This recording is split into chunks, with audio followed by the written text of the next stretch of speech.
The number one cause of heart attacks after 60, and how to test for it before it's too late. 63 years old, former high school football coach, built like a man who had spent his whole life telling other people to stay in shape, and meant every word of it. His wife called him the healthiest person she knew, and for most of his adult life, she was probably right.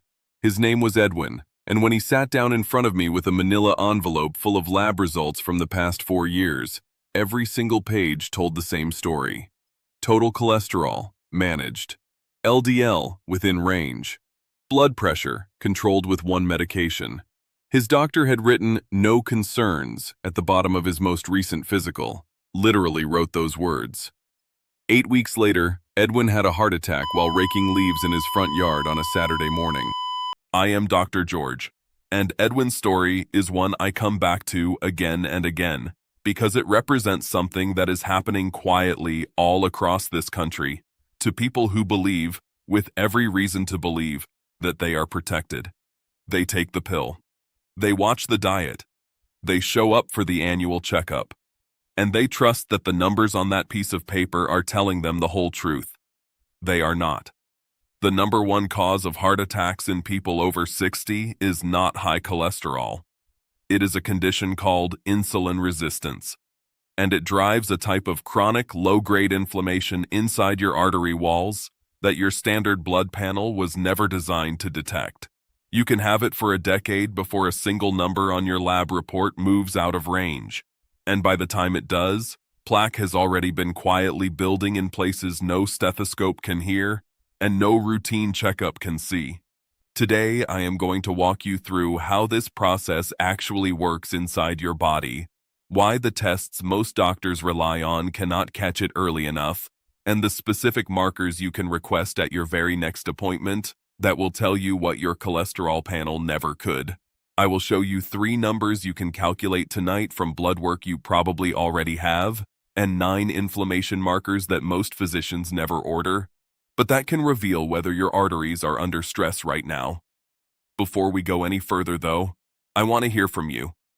Has your doctor ever tested anything beyond your standard cholesterol panel and fasting glucose? If the answer is yes, tell me what they tested. If the answer is no, just say standard only down in the comments. I read every single one on this channel, and your answer will tell me something important about what kind of information is actually reaching folks and what is falling right through the cracks. And if you are new here and this is already making you think, go ahead and hit that subscribe button right now. It is completely free, it takes 2 seconds, and it means you will not miss a single week of this kind of honest, straight from the shoulder information. Now let us get into it. Now, to understand why insulin resistance is so dangerous to your heart, you need to understand what your arteries actually look like on the inside. Not in a textbook, in real life. Picture the interior of a brand new copper pipe, smooth, clean, polished. Water moves through it without any friction, without resistance, without leaving a thing behind. That is what a healthy artery looks like. The inner surface is coated with a layer of cells called the endothelium, and that layer is not just a passive wall, it is alive. It produces chemicals that keep the vessel flexible, prevent clots, and regulate blood flow in real time. Now picture that same pipe after 20 years in a house with hard water. Scale starts forming, the interior roughens up. Mineral deposits accumulate in patches. The pipe does not burst overnight. It narrows gradually. Flow decreases so slowly you do not notice, until one day you turn on the faucet and nothing comes out. That is what is happening inside the arteries of millions of Americans over 60 right now. Except the scale is not calcium from hard water. It is plaque. And the thing that roughened the pipe in the first place was not age. It was inflammation. Here is where most folks get the story wrong. They have been told that cholesterol is the villain, that LDL particles float through the blood, land on artery walls, and start building up like grease in a kitchen drain. That picture is everywhere. It is on the posters in your doctor's waiting room. It is in the pharmaceutical advertisements. and it is fundamentally incomplete. Cholesterol does not stick to a healthy artery wall. It cannot. The endothelium, when it is intact and working properly, is essentially non-stick. Cholesterol flows right past it, the same way water flows through that clean copper pipe. It does not accumulate, it does not build up, it passes through. The trouble begins when the endothelium gets damaged, when tiny cracks and irritations appear in that smooth inner lining. Your body, doing exactly what it was designed to do, sends repair materials to patch those cracks. Cholesterol is part of that repair crew. It arrives at the site of damage, embeds itself in the wall, and begins forming what will eventually become plaque. Over months and years, the patches harden, narrow the vessel, and in the worst cases, rupture and trigger a clot. But here is the question nobody seems to ask loudly enough. What damaged the wall in the first place? The answer, in the vast majority of cases, is not dietary fat. It is not salt. It is not red meat. It is chronic, repeated metabolic stress caused by insulin resistance.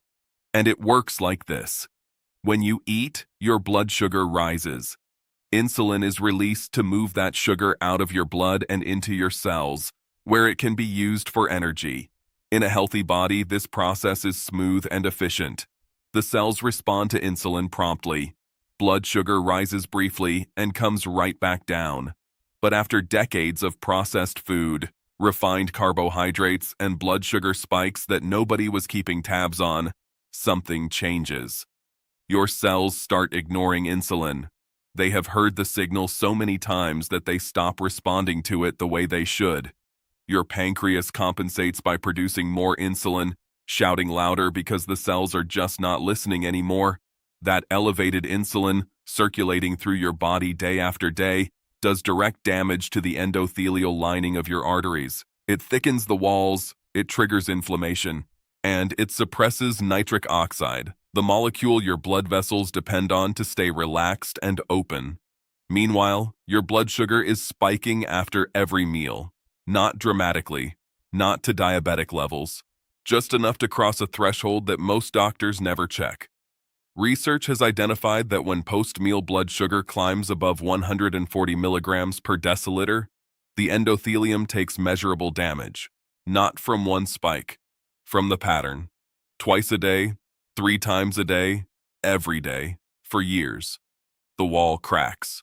The repair crew arrives. The patches accumulate. And your fasting glucose, the number your doctor checks once a year in the morning before you have eaten a bite, looks perfectly fine the entire time. Edwin's fasting glucose was 94. His A1C was 5.5, both solidly in the normal range. His doctor saw a healthy man. What nobody saw was what happened inside Edwin's arteries every single day at noon, when he ate his turkey sandwich on whole wheat bread with a side of pretzels and a glass of lemonade. His blood sugar was climbing past 160 within 30 minutes. 2 hours later, it was back down. The next morning, the fasting number was clean. The damage was invisible on every test his doctor had ever run. And Edwin is not some unusual 1 in a million case. Published research suggests that approximately 88% of American adults have some degree of metabolic dysfunction. The overwhelming majority do not know it. Their doctors do not know it. Because the standard screening tools, fasting glucose and A1C, were designed to diagnose diabetes, not to catch the 15 years of silent arterial damage that comes long before it. If you are over 60 and your doctor has never once mentioned the words insulin resistance to you, has never tested your fasting insulin level, has never checked what your blood sugar does after a meal, then you are sitting in the same blind spot Edwin was, resting on reassuring numbers while something no one tested for builds quietly behind the wall. Now I want to ask you something specific, and this really matters. Do you check your blood sugar at home? Not your blood pressure, your blood sugar. And if you do, have you ever checked it 30 minutes after eating, rather than first thing in the morning on an empty stomach? Tell me in the comments, Because I suspect the answer reveals exactly why so many folks who think they are perfectly healthy are walking around with arteries that tell a very different story. And while you are down there in the comments, if you have not already subscribed, I want you to do that right now. Every week I come back here with information like this, the kind of straight talk that most folks never hear until it is too late. Hit subscribe and ring that bell, and you will not miss a single one. It means the world to me, and it costs you nothing. Now let us keep going. What I am going to show you next are the exact tests that reveal this hidden damage. Not expensive imaging, not invasive procedures, blood tests, specific markers that your doctor can order at your next visit, if you know what to ask for. And 3 of them you can calculate yourself, tonight, from numbers that may already be sitting right there in your medical file. The tests most doctors run to evaluate your heart risk fall into a pattern I see over and over again. Fasting glucose, A1C, total cholesterol, LDL, HDL, triglycerides, maybe a blood pressure check and an EKG if you are lucky. If everything comes back within the reference range, you get the handshake, the looking good, the see you next year. But here is something I need you to understand about reference ranges. Those ranges are statistical averages. They tell you where you fall compared to the general population. They do not tell you whether your arteries are healthy. In a population where 88% of adults have some degree of metabolic dysfunction, falling within the normal range means you are normal for a sick population. That is not the same thing as being well. So what should you actually be testing? Let me walk through this step by step, starting with the 3 simplest numbers, ones you might already have sitting in a folder somewhere, and then moving into the deeper markers that most physicians never order, but that can change the entire picture. The first number is your triglyceride to HDL ratio. You almost certainly have both of these on your last cholesterol panel. Take your triglyceride number, divide it by your HDL number. If the result is under 2, your metabolic machinery is likely running reasonably well. If it is above 2, that is a direct signal that insulin resistance is affecting how your body processes fat. Above 3, and that conversation with your doctor needs to happen soon. This single ratio tells you more about your metabolic health than your LDL number ever has. And the remarkable thing is, it has been sitting on your lab results this whole time. Nobody circled it. Nobody calculated it for you. Nobody bothered to explain what it meant. The second number is your fasting insulin, not your fasting glucose. Your fasting insulin. This is the test that most doctors do not order because it is not part of the standard panel. But it is one of the earliest warning signals your body produces. When your cells begin resisting insulin, your pancreas responds by making more of it. Your blood sugar may still look perfectly normal because the extra insulin is muscling the glucose into your cells. But the effort required is enormous. Think of it like pushing a car uphill. The car is still moving, so from the outside everything looks fine. But the engine is screaming. A fasting insulin consistently above 5 is a red flag. Above 7, and your body is working overtime. Above 10, and the metabolic stress driving arterial inflammation is almost certainly already underway. The third number is called HOMA-IR. It combines your fasting glucose and your fasting insulin into a single score that estimates your overall insulin resistance. A healthy HOMA-IR is under 1. Above that, and the fire we have been talking about is likely already lit inside your artery walls. Your doctor can calculate this from a single blood draw that takes less than 5 minutes. Now, those 3 numbers tell you whether insulin resistance is present, but they do not tell you what it is doing to your arteries right now. For that, you need inflammation markers. And this is where the standard medical system has a blind spot you could drive a truck through. There are specific markers that measure cardiovascular inflammation directly. Most routine panels include 0 of them. Not 1. Here is what each one tells you and why it matters. High-sensitivity C-reactive protein measures your baseline level of systemic inflammation. When it is elevated, something is irritating your body. It does not tell you exactly where the inflammation is, but it tells you the fire is burning somewhere. Think of it as a smoke detector. It cannot tell you which room, but it tells you to start looking. There is a more specific marker that tells you whether the inflammation is happening inside your artery walls in particular. It measures whether your plaque is the stable kind that sits quietly, or the unstable kind that is more likely to rupture and cause a cardiac event. That distinction, stable versus unstable, is the difference between a pipe that is narrowing slowly and a pipe that could blow at any moment. Your standard cholesterol panel cannot make that distinction. This marker can. Oxidized phospholipids tell you whether the lipid particles in your blood have been damaged by oxidative stress. You can have a perfectly acceptable number of particles, but if those particles are oxidized, they are actively irritating the artery wall every time they pass through. Imagine the difference between a delivery truck driving through your neighborhood and a delivery truck that is on fire driving through your neighborhood. Same truck, very different impact. Homocysteine is one you may have heard of, but that most doctors do not take seriously enough.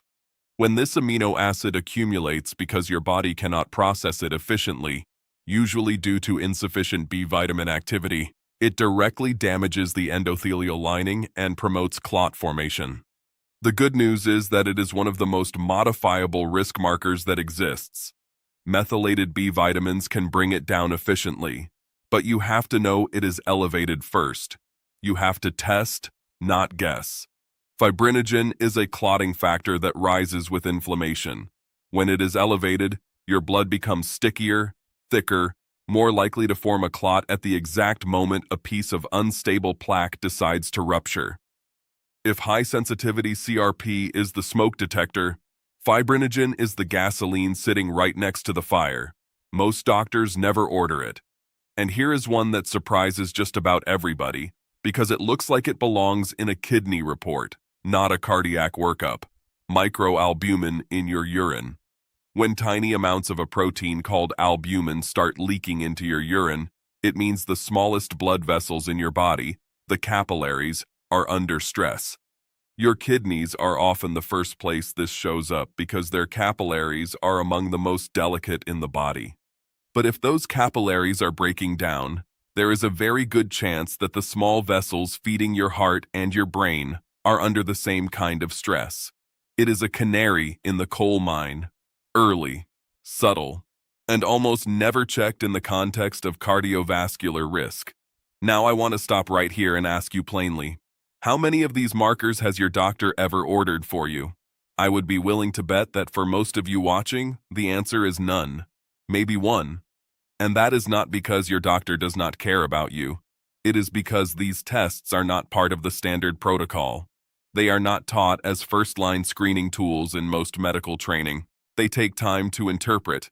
They take time to explain. And in a system where your appointment is 12 minutes long and your doctor is already running behind, the tests that reveal the most are the ones that get skipped. That is the gap. That is exactly where Edwin was sitting. Clean cholesterol, clean glucose. A doctor who genuinely believed everything was fine, and arteries that were quietly building the plaque that would put him on the ground in his own front yard on a Saturday morning. Edwin survived. Not everyone does.